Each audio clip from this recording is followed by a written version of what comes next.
Yo soy el doctor René Rodríguez Gutiérrez y el día de hoy vamos a hablar de las complicaciones macrovasculares de la diabetes. Desde luego que recuerden que esta es una parte del tema, pero todas sus dudas y preguntas las podremos ver en la clase presencial. Entonces, creo que una parte primordial es saber cuáles son las complicaciones macrovasculares de la diabetes. Como ustedes ya saben, básicamente podemos dividirlas en micro y en macrovasculares. Y recordar que cuando hablamos en macrovasculares hablamos de enfermedad vascular cerebral, enfermedad coronaria y enfermedad vascular periférica básicamente. Una parte fundamental es que finalmente aquí no se menciona, pero es muerte. Recordar que la principal causa de mortalidad en pacientes con diabetes principalmente es la enfermedad cardiovascular y que finalmente un infarto, una enfermedad vascular cerebral, pues pueden conllevar a que el paciente pueda morir por ello, ¿no? La anomalía subyacente, recordar también que es la aterosclerosis, que es la acumulación de grasas dentro de los vasos sanguíneos.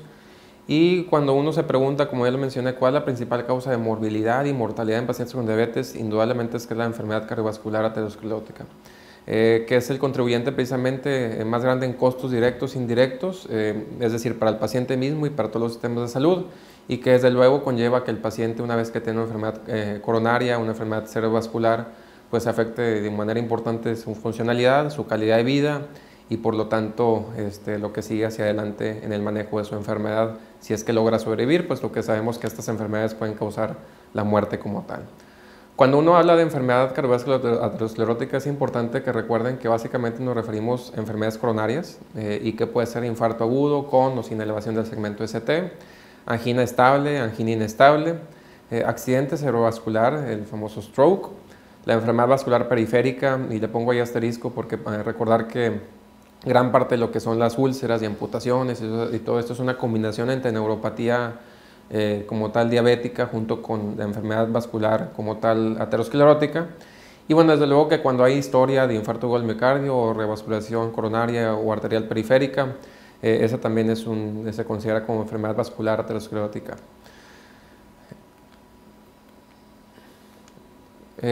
Aquí en la siguiente gráfica básicamente es importante no solamente recordar, seguramente han escuchado el concepto de que tener diabetes es igual como haber tenido un infarto previo desde el punto de vista de riesgo de volver a tener otro infarto. Es el famoso estudio que demuestra eso. Si ven porcentaje, por lo menos en lo que se muestra en la gráfica, cuando se hace la incidencia a 7 años de infarto agudo del miocardio en pacientes que no tienen diabetes y infarto agudo del miocardio es alrededor de previo es de 3.5. Cuando el paciente tiene un infarto agudo del miocardio previo, pero sin diabetes, es alrededor de un 20%. Y vean cómo cuando no tiene infarto previo, pero sí tiene diabetes, es también alrededor de un 20%, ¿no? De ahí de que sea algo equivalente. Este concepto como tal puede ser controvertido, pero la realidad es que el punto es que ustedes recuerden que la diabetes como tal es un factor de riesgo cardiovascular muy importante y que desde luego, como en la última columna, cuando se juntan ambos, pues desde luego que la posibilidad de que exista un infarto aumenta prácticamente al más del doble. Entonces, el infarto agudo del miocardio es hasta 2 o 5 veces más común, es decir, 200 a 400, 500 veces más común en sujetos con diabetes que sin diabetes. Y ven aquí esta gráfica en donde es interesante, en una publicación reciente del New England, en donde vemos las causas de mortalidad en pacientes con diabetes y vemos cómo por grupo de edad, prácticamente en todos los grupos está aumentado. Desde luego que al ser más jóvenes, está un poco más porque conforme la gente va envejeciendo tiene algunas otras causas de muerte. Pero vean cómo hacen la comparación entre 2005 y después de 2005 y básicamente es interesante ver que si bien antes de 2005 contamos con mucho menos arsenal terapéutico y mucho menos forma de concientización de hacer el diagnóstico de manera temprana, vean cómo prácticamente cuando uno hace la comparación entre uno y otro, si bien hemos avanzado, realmente hace falta mucho por hacer, ¿no? Entonces, indudablemente que es una parte fundamental que ustedes conozcan, que es una de las principales causas como factor de riesgo para que se presente la enfermedad coronaria y que si bien podemos hacer algo al respecto y hemos hecho algo al respecto, todavía hace falta mucho por hacer. En realidad lo importante para ustedes que conozcan es que lo importante es reducir el riesgo cardiovascular, ¿okay? Y la pregunta es cómo hacer para reducir este riesgo cardiovascular. Y la realidad es que para esto es importante que ustedes conozcan que existen factores de riesgo, ¿no? Hay algunos factores de riesgo que se pueden modificar y otros que no. Desde luego que cuando yo tengo un papá o una mamá con historia de infarto a edad temprana o simplemente por género, donde los hombres ya sabemos que se infartan más que las mujeres. La edad es algo que es de lo que no se puede modificar, ya sabemos que a mayor edad, mayor posibilidad. Y bueno, pero sin embargo hay muchos modificables, ¿no? Como el tabaquismo, la dislipidemia, la hipertensión, factores dietéticos, ejercicio, y bueno, de eso hablaremos un poquito más adelante, ¿no? Entonces, básicamente, una parte importante de la clase, si bien es complicaciones macrovasculares, pues es cómo evitarlas, ¿no? Entonces, la pregunta es si estilos de vida, si vamos a dar tratamientos hipolipemiantes, si vamos a dar tratamiento para la presión arterial, aspirina, el control glucémico, y bueno, la idea es platicar con ustedes la evidencia y qué es lo que debemos de hacer para tratar de evitar esto, ¿no? Ahora una pregunta que se podrán hacer es, a ver, si lo importante es entonces el riesgo cardiovascular y voy a tratar de factores de riesgo, entonces, ¿cómo es que se calcula el riesgo cardiovascular? Y vamos a ver un poquito más de esto con algunos ejemplos en la clase, pero bueno, es importante que conozcan que existen todas estas escalas, no les puedo decir cuál es mejor que otra, la realidad es que lo importante es que lo calculen. La que se usa más tradicionalmente es la famosa escala de Framingham, derivada de la corte de Framingham hace ya un buen número de años, y la más reciente y la que utilizamos hoy día más es la de la ACC-AHA del 2013. Y pues simplemente lo importante es que ustedes conozcan que los pacientes, una vez que lo meten algunos datos, vamos a ver en la clase algunos ejemplos, pero el punto es que uno mete la edad, mete si tiene diabetes o no, presión arterial, algunos datos de colesterol, y clasifica al paciente dentro de un riesgo, ¿no? Y el riesgo que nos da es que si el paciente tiene menos de 10% de tener un evento cardiovascular en los siguientes 10 años, entonces es un riesgo que se considera bajo. Si está entre 10 y 20 es intermedio, y si está arriba de 20, entonces lo consideramos alto. Desde luego que un riesgo cardiovascular muy alto, que ya es prevención secundaria, no sería primaria, es desde luego que el paciente ya tenga una enfermedad cardiovascular previa, como por ejemplo que hubiera tenido un infarto o un embolismo cerebral. Entonces, cuando hablamos de presión arterial y diabetes, aquí es importante que ustedes conozcan cuál es la coexistencia, ¿no? O sea, hay varias preguntas que tienen que hacer, entonces, a ver, ¿qué porcentaje de pacientes con diabetes tiene hipertensión? ¿Y en quién, por ejemplo, debo medir cuando llegue a mi consultorio la presión arterial? El promedio, básicamente, esto puede variar donde lo veamos, pero se calcula más o menos que entre un 50% de los pacientes con diabetes van a tener hipertensión, puede ser más, puede ser un poco menos, pero el punto es que es altamente prevalente la coexistencia. Y otra parte importante es que todos los pacientes, y no nada más en pacientes que tienen diabetes, mi recomendación es que en todos los pacientes ustedes vean en su vida, y hacen ginecólogos, traumatólogos, pediatras, no dejen de medirle ustedes, sino su secretaria o su asistente, la presión arterial. Pongo ahí asterisco porque una parte importante es que hoy sabemos que la tensión arterial elevada en el consultorio no es tan relevante, siempre y cuando no sea 200 sobre 110, o sea, no esté muy elevada. Y lo importante es sí detectarla en el consultorio, pero hacer que el paciente se cheque por fuera, ¿no? En el consultorio nos hemos dado cuenta que puede elevarse, el paciente no está en las adecuadas condiciones muchas veces para medirlo, muchas veces acaba de subir las escaleras o acaba de llegar al consultorio después de caminar, ha fumado recientemente, entonces lo correcto es que el paciente simplemente uno le haga la recomendación que vaya a casa, monitorice, y entonces con datos más objetivos de más medición y de una manera correcta poder tomar mejores decisiones, ¿no? La meta de presión arterial, puesto que la presión arterial no se siente, uno puede tener 160 sobre 110 y la realidad es que andamos caminando igual que si tuviéramos 120 a 180, pues es tomando la presión, ¿no? Y como tal, digamos que como número general es lo que recomienda la Asociación Americana de Diabetes es abajo de 140-90, se puede considerar abajo de 130-80 en algunos individuos jóvenes que tengan albuminuria con algún otro factor de riesgo. Esta cifra también es un tanto controvertida, pero bueno, el punto es que la cifra más aceptada es 140-90 y podrá variar hacia un poco menor en algunos pacientes, ¿no? Tener un poco de cuidado porque también el sobretratamiento, cuando queremos llegar a presiones arteriales muy bajas, puede conducir a algunas complicaciones como mareos, síncope, hipocalemia y bueno, desde luego que llegará también al servicio de urgencias. El tratamiento de la presión arterial, fíjense, cuando está en un rango entre 120, 140, 80, 90, es decir, que todavía está a cierto rango no muy elevado, sí por encima de lo que se considera normal, lo que podemos establecer es cambios en estilo de vida. Hay una dieta que se llama DASH, que es la dieta que tiene mayor evidencia en este sentido, sobre todo en hipertensión, es una dieta baja en sodio, que podría ser la ideal. Una vez que está diagnosticada como tal, de entrada los medicamentos de elección son un IECA o un ARA. Una parte importante es que nunca combinados, de repente uno quiere utilizar un IECA, un enzima de convertidor de angiotensina, o ARA juntos, y la realidad es que nunca los combinamos. Los estudios que se han hecho al respecto simplemente muestran que existe mayor riesgo de efectos colaterales. Ejemplos de los IECA son captopril, lisinopril, ramipril, enalapril. De ARA básicamente son candesartán, losartán, olmesartán, valsartán, entre muchos otros, ¿no? Pregunta que siempre me hacen es ¿cuál es mejor que otro? La realidad es que todos son iguales, ¿no? De entrada los IECA son mucho más baratos, y entonces usualmente son los de primera elección. Tienen la desventaja que usualmente son 2 veces al día. Los ARA usualmente es 1 vez al día, son un poco más caros, pero la realidad es que cualquiera de los dos puede ser buena opción. Les digo, si el componente económico es un factor, en todos los IECA son mucho más baratos que los ARA. Otra indicación, por ejemplo, para indicar ARA de entrada, es decir, un candesartán o un losartán, es que el paciente con el IECA tenga tos seca, que es uno de los efectos colaterales que se puede presentar hasta en un 5 a 10% de los pacientes, y entonces en ese sentido, de entrada, o más bien se puede hacer el cambio a un antagonista del receptor de angiotensina.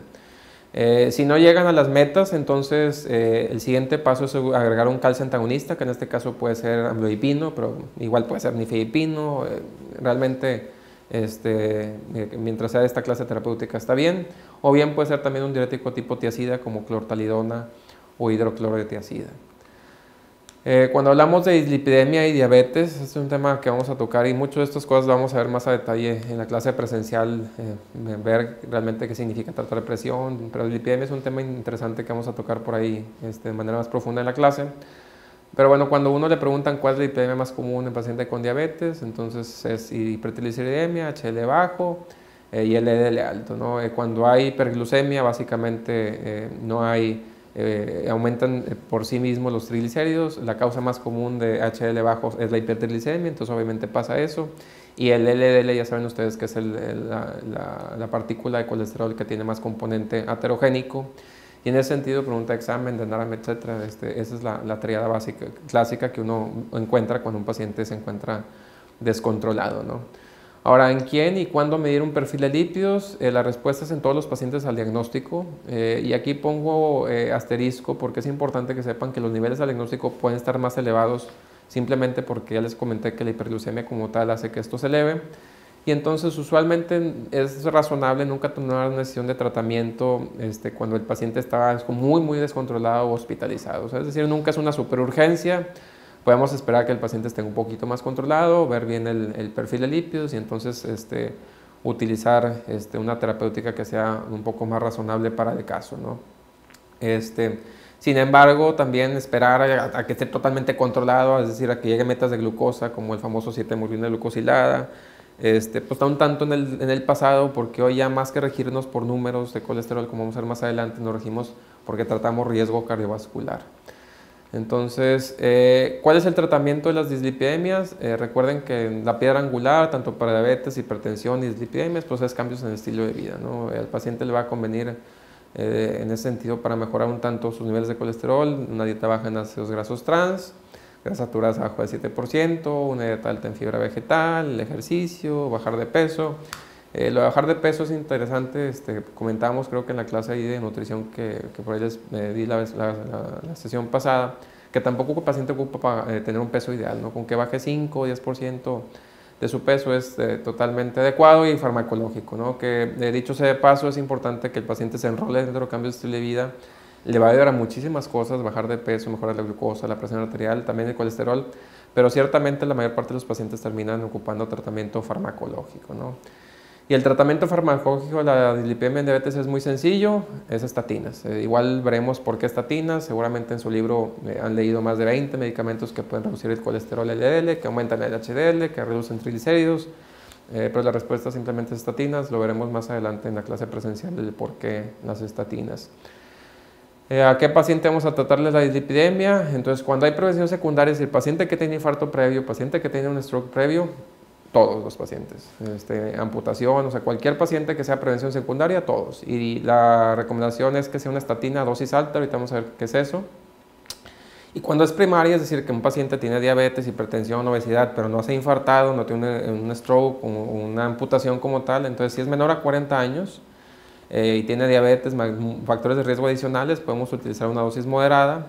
Y si es mayor a 40 años, tratamiento prácticamente aún sin factores de riesgo. Es decir, simplemente porque el paciente tenga más de 40 años y tenga diabetes, prácticamente eso lo coloca arriba del 7.5% de riesgo cardiovascular, que es suficiente, y la recomendación que se nos hace para tratar con estatinas. Entonces, prácticamente arriba de 40, todos los pacientes, una dosis moderada. Abajo de 40, tiene que tener el paciente un poquito más de factores de riesgo, ¿no? Entonces, dosis moderada o alta, esto igual también lo discutimos en la sesión presencial. Para que sepan, nada más las de alta intensidad es atorvastatina, rosuvastatina, todas las demás son de moderada intensidad en cuanto a las estatinas. La aspirina como tal es otro medicamento que ayuda a reducir riesgo cardiovascular. Entonces, ¿a qué pacientes con diabetes vamos a recomendarle el uso de aspirina? Igual, prevención secundaria, acuérdense, igual para las estatinas, prácticamente todos, ya platicamos que es prevención secundaria. Prevención primaria, si el riesgo cardiovascular, acuérdense que eso lo vamos a calcular con las escalas que ya les mencioné previamente, que les decía que la más utilizada es la ACC-AHA de 2013, entonces si está abajo de 10 no ocupa tratamiento con aspirina, si está arriba de 10 la recomendación es que sí.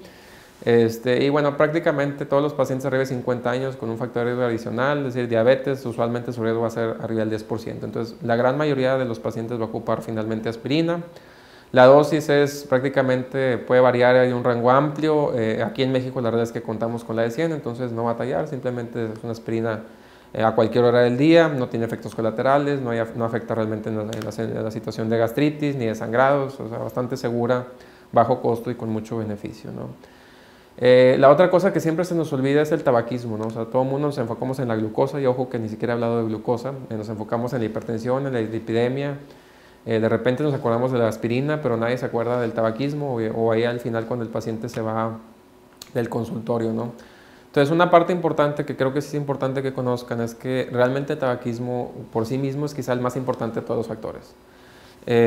Suspender el tabaquismo, como menciona ahí la diapositiva, a un año reduce el riesgo de enfermedad cardiovascular 50% y a 2 años del 100%. Ojo, que no es que lo cure, sino que simplemente el riesgo aumentado por el tabaquismo se disminuye en poco tiempo, ¿no? Entonces creo que esto para ustedes es importante que lo conozcan, que lo comenten con los pacientes, porque de repente el paciente puede decir, pues yo he fumado todo el tiempo, ya dejar no va a servir. Sí sirve. Desde luego que para cáncer de pulmón y algunas otras patologías, enfermedad pulmonar obstructiva crónica, dejar de fumar también sirve, pero no a este nivel como en lo que es la enfermedad cardiovascular, ¿no?